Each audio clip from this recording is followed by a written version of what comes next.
Приветствуем вас на нашем канале и приглашаем к просмотру видео с нашим новым авторским рассказом. Николай Иванович проснулся рано. Он медленно поднялся с кровати, натянул спортивный костюм и тихо зашел на кухню. Его жена, Анна Петровна, еще спала, но, услышав шорохи, приподнялась на постели. «Ты куда собрался?» – спросила она, сонно моргая. «К Ветровым пойду», – буркнул Николай, затягивая шнурки. «Заберу у них собаку». Бросили пса и переехали, а он там на цепи, разрывается от голода и страха. Обещали забрать, а сами люди не люди. Анна вздохнула и тоже начала подниматься. «Пойду кашу сварю, тебе и псу», – сказала она, накидывая на плечи старый халат. Николай, не ответив, вышел из дома, направляясь к соседнему двору. Двор Ветровых был пустым и заброшенным. Николай нашел пса, черного щенка-подростка, который тут же бросился к нему. Николай долго возился с замком, пока не освободил собаку. Щенок, обрадованный свободой, на полном ходу понесся за Николаем к дому. Когда они вернулись, Анна уже приготовила кашу.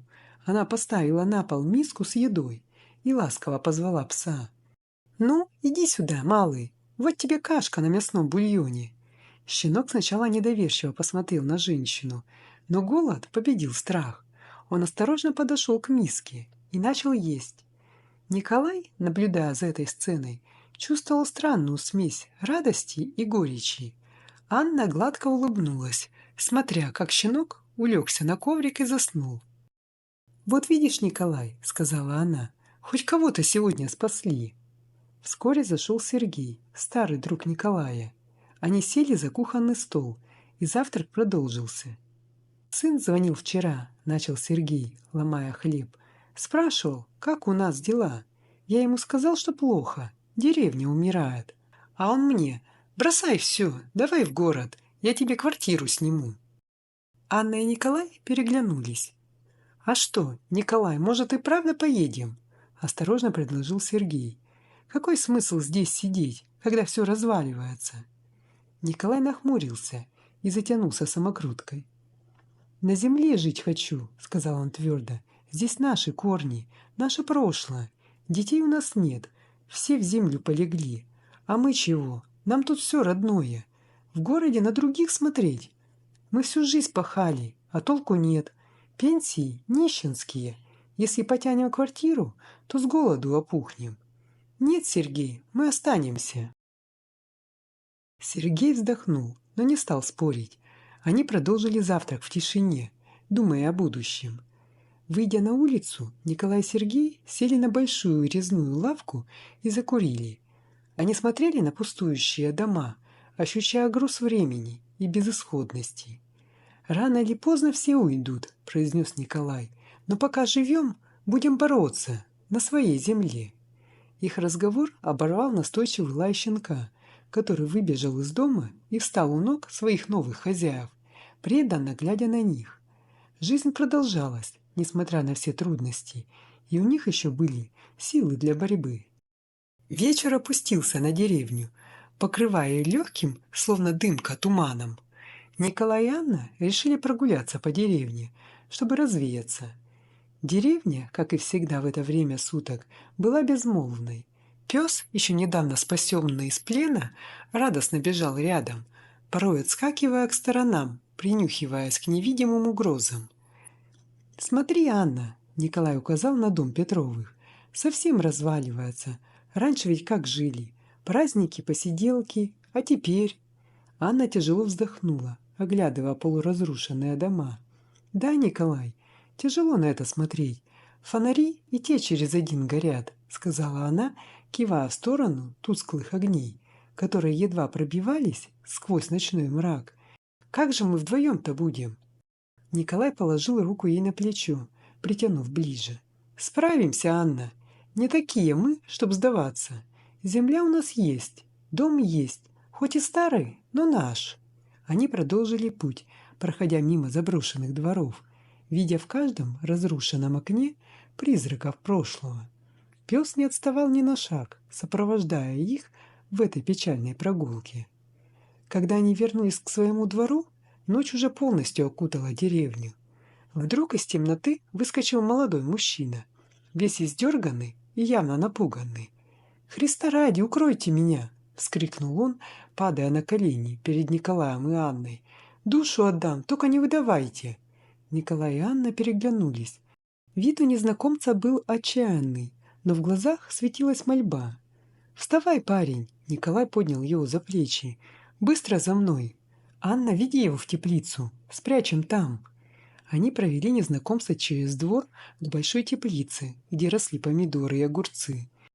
Николай поставил его за высоким шкафом с инструментами и плотно придвинул стеллаж. «Ни звука, пока я не приду», — строго сказал Николай. «Понял?» Парень кивнул, пытаясь успокоиться.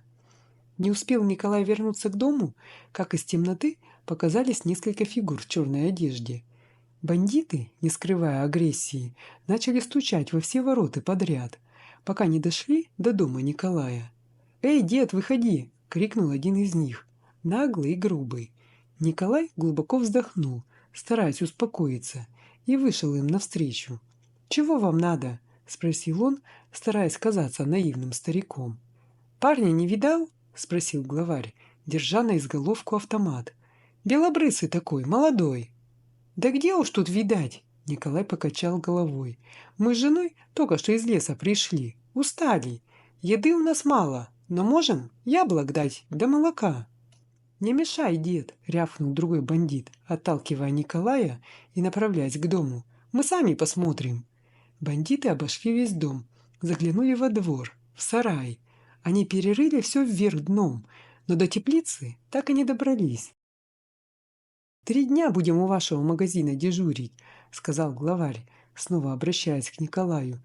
«Не найдется парень, поминай, как звали. А найдется, скажи, я щедро награжу».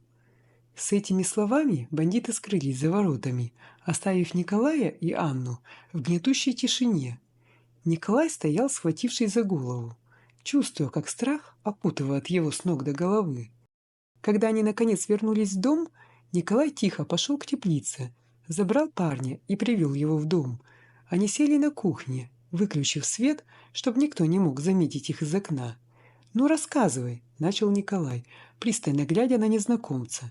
«Что ты такого натворил, что за тобой такие люди гоняются?»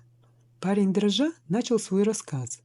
«Отец мой — человек обеспеченный, бизнесом владеет, но дела пошли плохо, и он занял у этих людей деньги, только вот отдавать не стал. Они решили через меня до него добраться. Я как узнал, сразу в машину и сюда. У вас увидел свет и решил попросить помощи. Простите меня». Анна принесла парню миску с едой, и он жадно начал есть, пока Николай и Анна переглядывались. «Оставайся пока», — сказал Николай. «Но смотри, если обманешь нас, я тебя сам выдам. Мы людей плохих в доме не держим». Прошло несколько дней, и молодой мужчина, который представился Иваном, стал частью жизни Николая и Анны. Он держался тихо, помогал по хозяйству, старался не привлекать к себе внимания. Вечерами, когда в доме царила полумгла, и только огонь в печи разливал теплый свет по стенам, Иван рассказывал свою историю. Отец мой, Петр Андреевич, был человеком деловым, но не самым честным. Он задолжал крупную сумму, взяв деньги у людей, о которых лучше бы ничего не знать. Теперь они хотят через меня до него добраться. Я не хотел этого всего, но судьба решила иначе. Анна покачала головой, выслушав рассказ. «Трудное время у тебя, Иван», — сказала она. «Но мы поможем тебе. Не можем оставить человека в беде». Николай задумчиво поглаживал седую бороду. «Надо бы тебе уйти отсюда, Иван», — сказал он. «Здесь долго не спрячешься. Деревня у нас маленькая, слухи быстро разносятся. Вот что, пойдешь завтра утром. Я знаю тропу через лес. Мало кто о ней помнит. Там выйдешь к старой железной дороге, а дальше на восток, к большому городу». Они втроем разработали план побега, обсуждая детали до поздней ночи. Иван слушал Николая и Анну с благодарностью, понимая, что они рискуют ради него. Наутро Николай и Анна подготовили для Ивана все необходимое. В узелке оказалось немного хлеба, соли, несколько яблок и бутылка молока. Ивану дали старую, но еще крепкую одежду Николая, чтобы тот мог переодеться и не привлекать внимания. «Вот, держи», — сказал Николай, передавая узелок Ивану. «И смотри, не попадайся». Анна обняла Ивана, как родного сына. «Будь осторожен, Иван, мы будем за тебя молиться». Иван стоял на пороге дома, и глаза его блестели от слез. «Спасибо вам, Николай Павлович и Анна Сергеевна», — сказал он, глотая ком в горле. «Я никогда не забуду вашу доброту». Николай кивнул, тяжело вздохнув. «Иди, парень, не оглядывайся. Удачи тебе». Иван исчез за воротами, оставив позади дом, который стал ему убежищем на несколько коротких, но таких важных дней. Николай и Анна смотрели ему вслед, пока он не скрылся за горизонтом. Жизнь в деревне медленно возвращалась к обычному ритму. Николай занимался хозяйством, Анна хлопотала по дому. Иногда они вспоминали Ивана, надеясь, что его путь будет безопасен. Вечерами, сидя у печи, Николай и Анна говорили о будущем, мечтали о том дне, когда деревня вновь оживет, когда в домах снова зажгутся огни, и дети будут бегать по улицам, как когда-то. А пока они жили своей простой жизнью, находя утешение в заботе о друг друге и воспоминаниях о днях, когда помогли нуждающемуся человеку. 15 лет спустя деревня, казалось, умирала вместе со своими последними жителями.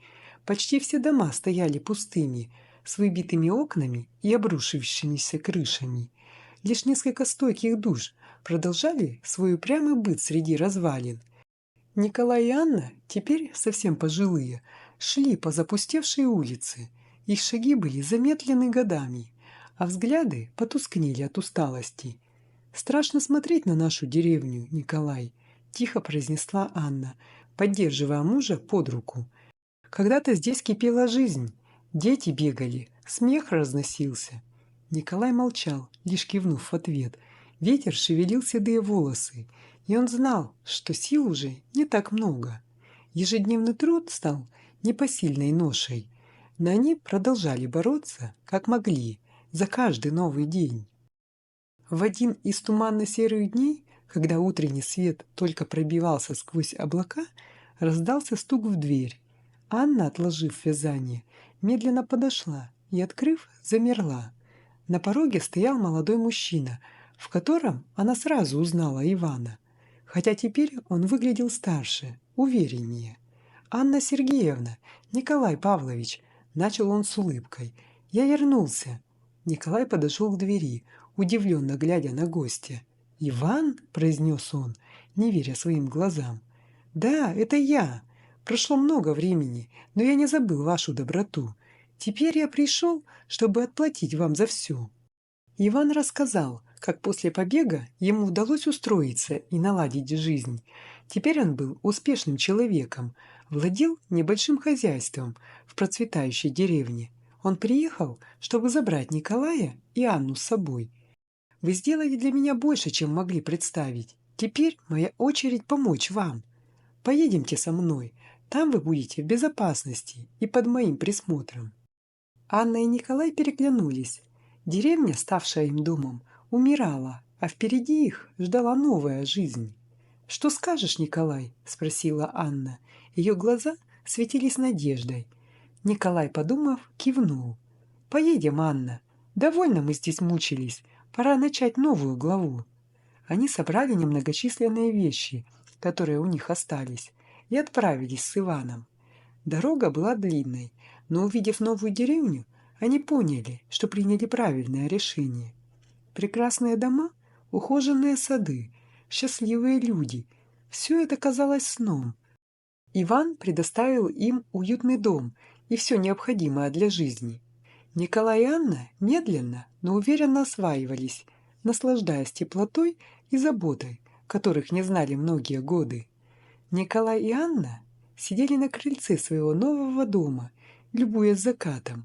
Их лица были спокойны и довольны. «Знаешь, Анна, я рад, что мы помогли этому парню тогда», — сказал Николай, держа ее за руку. «Да, Николай, наша доброта вернулась к нам. Жизнь может быть сложной, но такие моменты показывают, что в мире есть справедливость.